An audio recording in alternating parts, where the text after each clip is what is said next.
भाग्याच्या रेखात दडले जीवन हे, का अधिक सेवा उणे ना कुणास कळले हे. रेखा ही भाग्याची, रेखा ही भाग्याची, रेखा ही भाग्याची, रेखा ही भाग्याची.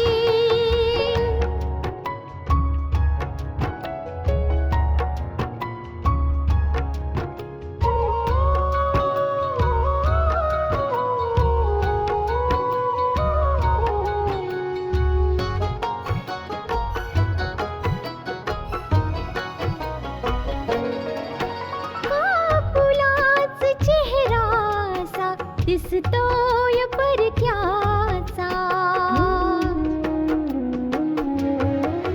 कापुलाच चेहरासा दिसतोय परक्याचा.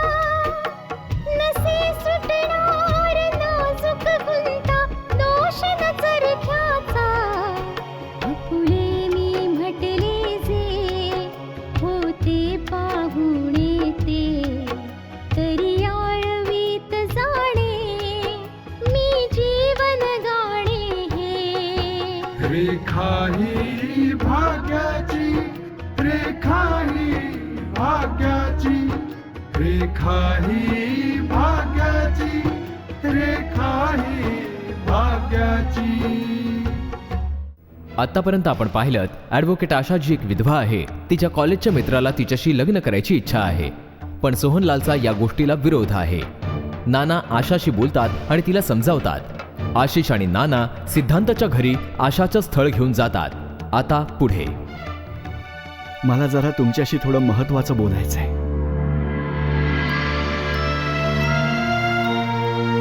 ओ असं. मला माहितीये की तुम्ही लोक सिद्धांतासाठी मुलगी शोधत आहात.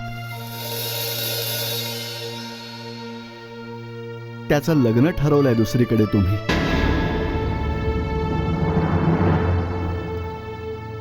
हे बघा, सिद्धांत आणि आशा कॉलेजमध्ये एकत्र शिकत होते. ते एकमेकांना समजून घेतात, एकमेकांना ओळखतात. ते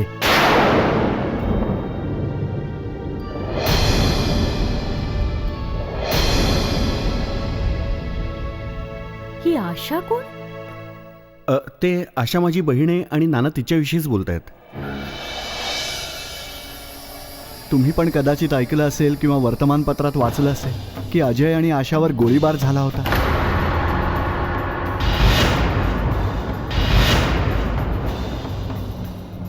आपण कदाचित त्या क्रिमिनल लॉयर आशाविषयी तर बोलत नाही आहे, जिचा पती त्या हल्ल्यात मारला गेला होता. हो अंकल, तीच आशा माझी बहीण आहे. हो हो, मी तिच्याबद्दलच बोलतोय. दोघांनीही एकमेकांना पसंत केलंय आणि सिद्धांताला तिच्याशी लग्न करायची इच्छा आहे.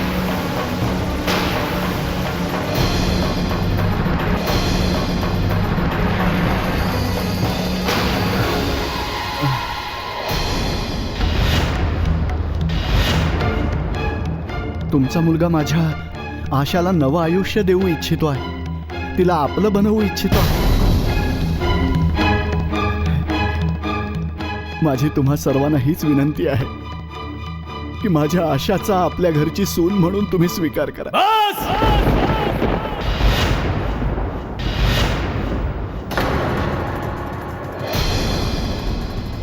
मला तर हेच समजत नाहीये की तुम्ही असा विचार तरी कसा केला. माझ्या सिद्धांताचं लग्न त्या विधवा आशा सोबत. मला तर तुमच्या विचारांची कीव येते. तुम्ही त्या विधवेचं लग्न माझ्या मुलाशी करून द्यायचं असं म्हणताय? पूर्ण दुनियेत तुम्हाला माझाच मुलगा मिळाला की काय? आपल्या मुलांना सुखी झालेलं कुणाला पाहायचं नसतं. मला सुद्धा माझ्या आशाला सुखी झालेलंच पाहायचंय. आणि मला वाटलं की तुमचे विचार खूपच उच्च आहेत.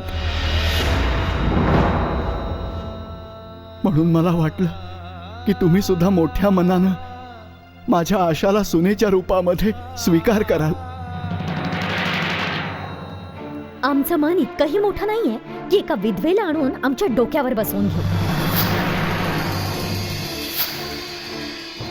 तुम्ही दोघं आमच्या चांगल्या विचारांबद्दल ऐकून आला होतात ना इथे, पण धिक्कार असो तुमच्या या अशा विचारांचा. तुम्ही तर आमच्या मुलाला फसवून आपल्या जाळ्यात ओढले. एक गोष्ट कान उघडे ठेवून ऐका तुम्ही. कोणी विधवा आमच्या घरची सून नाही होऊ शकत. अजिबात नाही.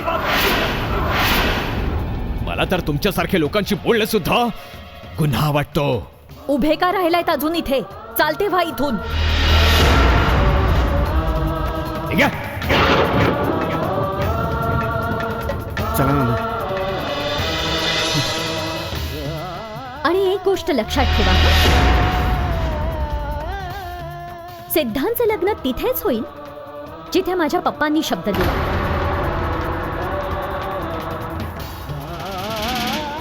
माझ्या भावासाठी एकाहून एक सुंदर मुली पडल्यात आणि तुम्ही एका विधवेला त्याच्या गळ्यात मारायला निघाले. आता बघत काय बसलाय? चालते व्हा इथे.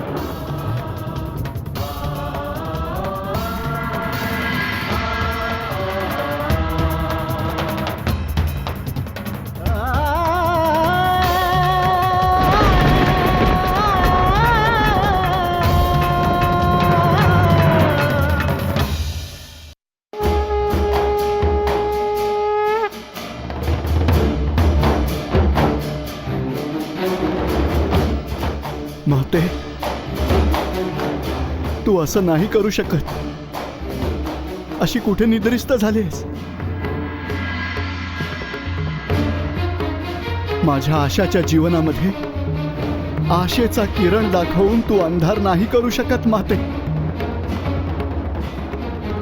तिने काय गुन्हा केलाय? कोणत्या गुन्ह्याची शिक्षा देतेस तू? असं काय झालंय ज्याची परीक्षा घेतेस तू? ती तर कायम सत्य आणि चांगुलपणाच्याच मार्गावर चालली आहे माते. आणि जर सत्याच्या मार्गावर चालणाऱ्यांची अशी परीक्षा घेतलीस तर लोकांचा विश्वास सत्यावरून उडून जाईल माते. तिची परीक्षा नको घेऊस माते. ती निष्पाप आहे, भाबडी आहे ती. ती तुझ्या या परीक्षेमध्ये पास नाही होऊ शकणार माते.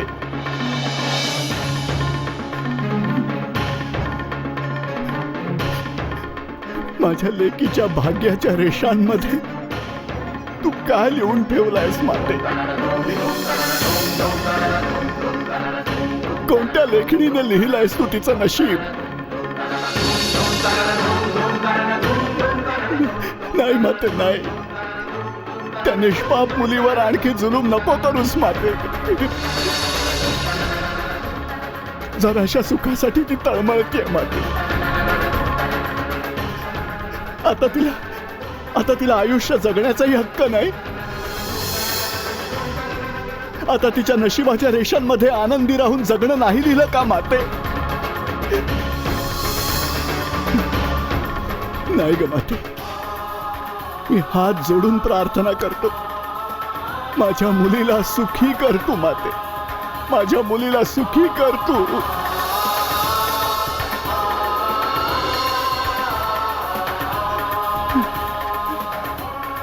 तिच्या आयुष्यात आनंद भरून टाक माते.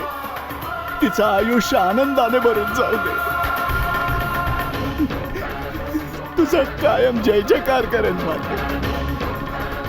बोला जय जगदंबे मातेचा जय जयकार असो.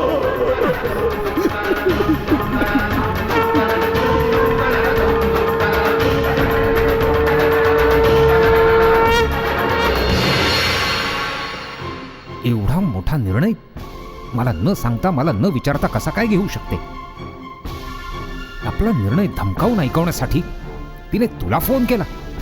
हो, एकीकडे तर तिला नाव मिळवायचं आणि दुसरीकडे आम्हाला बदनाम करायचं. आधीच काय तिने बदनाम करण्यासाठी कमी कसर सोडली? गायत्री, तू काळजी करू नकोस. मी कामिनीला या गोष्टीचा फायदा नाही घेऊ देणार मुळीच, कधीच नाही. आणि तिने तुला जो प्रश्न विचारलाय त्याचं उत्तर मी देणार तुला. मला काही ऐकायचं नाही.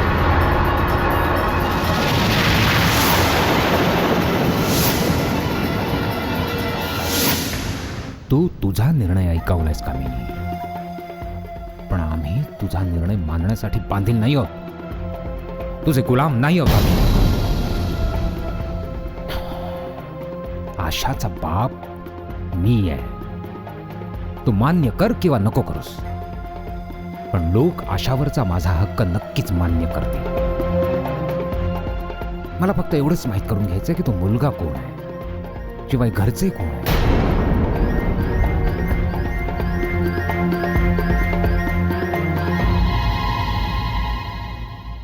हा हरीश, मी बोलतो. बाळा, तुला माहिती आहे ना की आशा लग्न करते ती? हो बाळा, मलाही माहिती हवी की तो मुलगा कोण, शिवाय त्याच्या घरचे कोण, ते लोक कुठे राहतात, याचा तू लवकरात लवकर पत्ता. आणि मला या बाबतीत आजच कळायला हवं.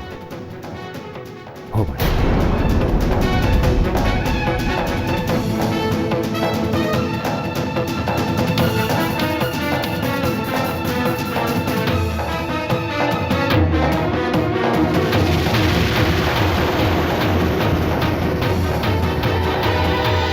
रेखा ही भाग्याची.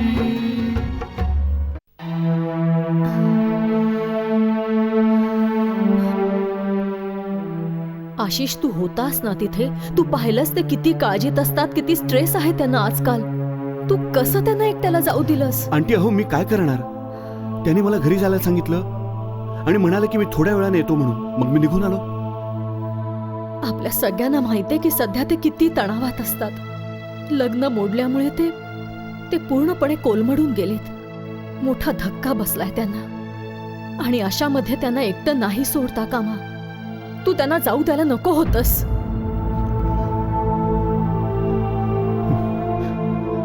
कामिनी, कुठे गेला होता तुम्ही बाबा? तुम्हाला माहिती आम्ही किती काळजी करत होतो ते. बाबा, बाबा प्लीज. मला माहितीये की तुमच्या मनाला आता किती वेदना होत आहेत, पण तुम्ही सांगा, दुःखी होऊन चिंता करण्यामुळे परिस्थिती बदलून आपल्या मनासारखं होतं? नाही ना. तुम्हीच म्हटलं होतात ना, तुम्हीच म्हणाला होतात की माणसाने त्याचा धीर कोणत्याही परिस्थितीत नाही सोडता कामा. आज तुम्ही स्वतःच धीर सोडलात बाबा. नॉट फेअर, नॉट फेअर बाबा. माणसाच्या कर्माच्या बरोबरीने त्याचं नशीब पण चालत असतं, आणि आपण केलं ना जे आपण करू शकत होतो, आणि आपण पुढेही करू ना बाबा.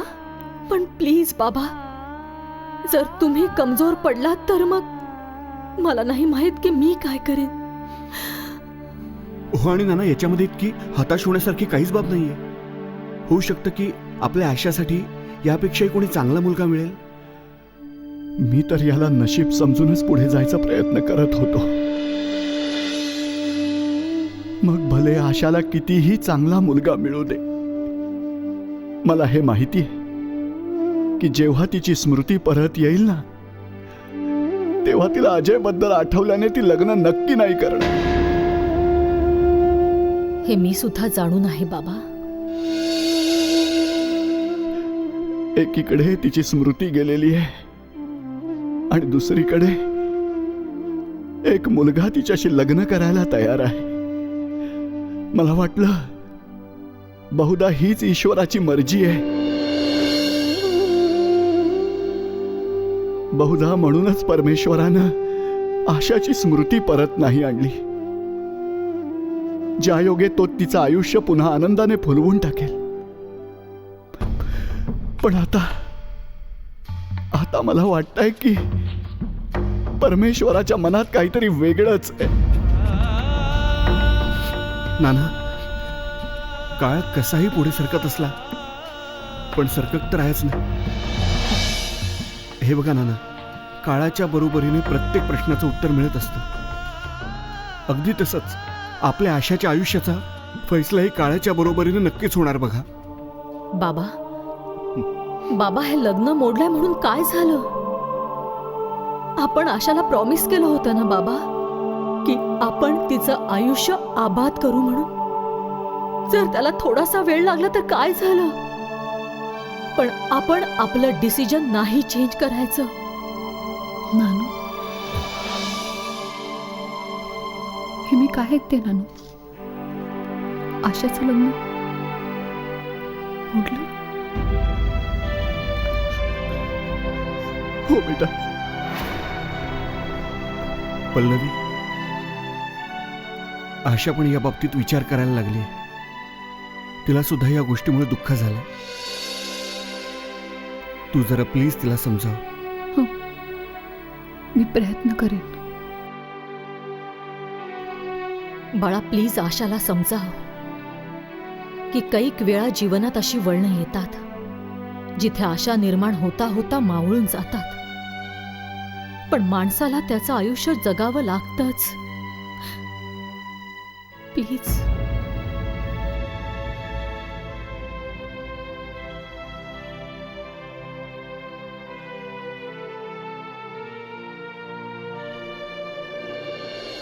रेखा ही भाग्याची.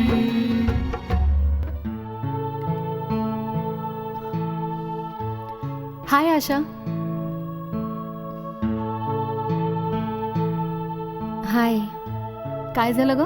कसला विचार करतेस? नाही ग, काही नाही. काहीतरी नक्की आहे, सांग मला. काय विचार करू, काय सांगू? माझ्यासाठी कोणताही निर्णय घेणं खूप कठीण आहे. एकीकडे मोठी आई म्हणते की मी विधवा आहे, दुसरीकडे नानू, मम्मा यांना माझं लग्न करून द्यायचंय. हो, ते तर मला माहिती आहे. पण बहुतेक तुला हे नाही माहीत की ते लग्न मोडलंय. आणि या गोष्टीमुळे आशिष दादा खूप दुःखी आहे. मला कोणालाही दुःखी नाही बघायचंय. अगं पण लग्नच मोडलंय ना, यात एवढं मोठं काय बरं घडलंय? यात एवढं दुःखी होण्यासारखं काय? पल्लवी, मी दुःखी नाहीये, पण ज्या प्रकारे आशिष दादा दुःखी आहे मला माहितीये की सगळेच दुःखी आहेत. खरं सांगायचं तर आशा, स्वतःच्या दुःखापेक्षा आपल्या माणसांचं दुःख जास्त दुःखी करतं. आपल्या माणसांच्या डोळ्यात अश्रू नाही बघू शकत. हो पल्लवी, एकीकडे नानू आहेत, आशिष दादा आहे, ज्यांना मला नेहमी सुखी बघायचंय. पल्लवी,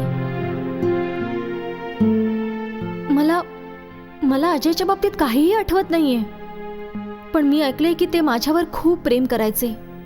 हो, मी ऐकलंय. पल्लवी, मला तर काही आठवत नाही. तू सांग ना, ते माझ्यावर किती प्रेम करायचे? आशा, जे तू विसरून गेलीस ते आठवण्याची काही गरज नाहीये. ते म्हणतात ना की निघून गेलेला क्षण कायम दुःखी करून जातो. चांगले क्षण आठवूनही आपण नेहमी असाच विचार करतो की कदाचित तो काळ परत येईल आणि दुःखी होऊन जातो. यासाठीच जे तू विसरून गेलीस ते क्षण आठवण्याची अजिबात गरज नाहीये. माझ्या आठवणी तर परमेश्वरानेच हिरावून घेतल्या आहेत, म्हणूनच तुझ्याकडून जाणून घ्यायचंय मला.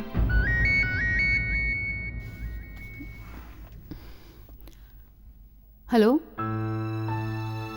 हो हो, मी आशाच्या घरीच बसले. हो, मला यायला थोडा वेळ लागेल. ते ॲक्च्युली आशाचं लग्न ठरलं होतं जे मोडलंय. ओके. हो, सगळ्यांना सांगा की मला वेळ लागेल. ठीक आहे.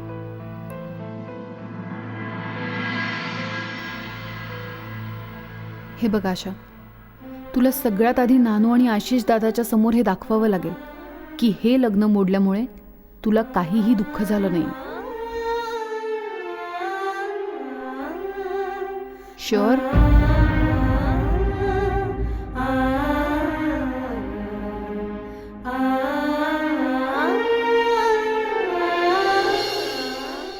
रेखा भाग्याची. सर, जॅकी ये बस. Thank you sir. सर, हा इन्व्हेस्टिगेशन रिपोर्ट जी आपण विपुल शहाच्या बाबतीत केली आहे. अच्छा, काय लिहिलंय रिपोर्टमध्ये? सर, रिपोर्टमध्ये हेच लिहिलंय की विपुल शहाला सोहनलालला धडा शिकवण्यासाठी खरोखरच आशाचा वापर करून घ्यायचा होता. जेव्हा बिझनेसच्या कोणत्याही बाबतीत तो सोहनलालवर मात नाही करू शकला, तेव्हा त्याने नात्यांचा वापर करून सोहनलालला धडा शिकवण्याचा निर्णय घेतला आणि आशाला मोहरा बनवलं. आणि जेव्हा मनासारखं झालं नाही तेव्हा त्याने आशा आणि अजयवर गोळ्या चालवल्या. सर, आशा आणि अजयवर गोळ्या झाडण्याचं कोणतं मोठं कारण नाही दिसून येत. कारण की विपुल शहाला आशाकडून काही जीव घेणं धोका तर नव्हता, आणि दुसरी गोष्ट, आशाकडे कोणता असा ठोस पुरावाही नव्हता ज्यामुळे विपुल शहाला जेल होऊ शकेल. ओ, म्हणजे तुला असं वाटतंय का की आशा आणि अजयवर गोळ्या झाडणारा विपुल शहा नव्हता? सर, मी विपुल शहाच्या आसपासच्या लोकांशी पण बोललोय. मी त्या गुंडांशीही बोललोय जे विपुल शहासाठी काम करत होते. सर, त्यांच्याशी बोलल्यानंतर मी थोडा संभ्रमात पडलोय. आता जर तूच संभ्रमित झालायस आणि तुझं इन्व्हेस्टिगेशन हे सांगतंय की या घटनेच्या मागे दुसऱ्याच कोणाचा तरी हात होता, तर मग प्रश्न उरतो की कुणाचा हात? आशा आणि अजयच्या कोणत्याही शत्रूचं नाव अजूनपर्यंत समोर तर नाही आलं. सर, आता मी या केसच्या दुसऱ्या पैलूचाही तपास करतोय. आता कोणत्या पैलूविषयी बोलतोस? सर, आशा एक क्रिमिनल लॉयर होती. त्यावर ती अशा केसेस हातात घेत असे ज्यामध्ये ती न्याय मिळवून देऊ शकेल. न जाणे असे कितीतरी गुन्हेगार होते जे कायद्याची फसवणूक करून सुटले असते, पण आशाने त्यांना शिक्षा भोगायला लावली. सर, तुझं म्हणणं अगदी बरोबर आहे जॅकी. ते लोकही आशाचे शत्रू असू शकतात. तू एक काम कर जॅकी, या गोष्टीचा पत्ता लाव की ज्यावेळी आशा आणि अजयवर हल्ला झाला होता त्यावेळी आशा कोणकोणत्या केसेस लढत होती आणि त्या कोणकोणत्या केसेस होत्या ज्यामध्ये तिला गुन्हेगाराला शिक्षा मिळवून द्यायची होती. सर, माझा तो रिपोर्टही तुम्हाला याच फाईलमध्ये मिळेल. त्यावेळी आशाच्या हातात 4 अशा केसेस होत्या ज्यांचा लवकरच निर्णय होणार होता, ज्यांची सुनावणी सुरू होणार होती. पण आशा जखमी झाल्यामुळे आजवर त्या केस अशाच पडून आहेत. सर, मग काय त्या 4ही केसेसच्या बाबतीत काही माहिती मिळाली? सर, पोलिसांचं काम आहे की गुन्हेगाराला कोर्टाच्या दारात पोहोचवणं. आता तर याही गोष्टीचा तपास करावा लागतो की पिंजऱ्यात उभं तरी कोण आहे. सर, ही 4ही नावं आहेत मुकुंद मुजुमदार, रोहित शर्मा, सुरेंद्र पाटील आणि गोविंद कपूर. हे 4ही जण मोठ्या केसमध्ये गुन्हेगार आहेत आणि असं म्हटलं जात होतं की आशा यांना शिक्षा मिळवून नक्कीच देणार. माहिती काढा की हे 4ही लोक कोण आहेत आणि त्यांच्या घरात कोण कोण राहते. हो सर.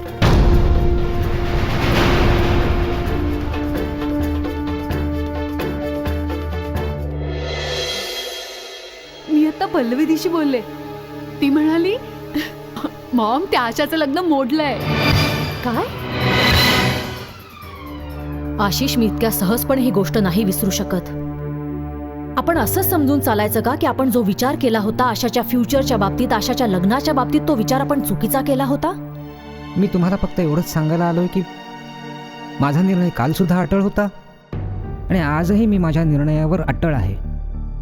मी आशाचा कुठल्याही परिस्थितीत स्वीकार करेन.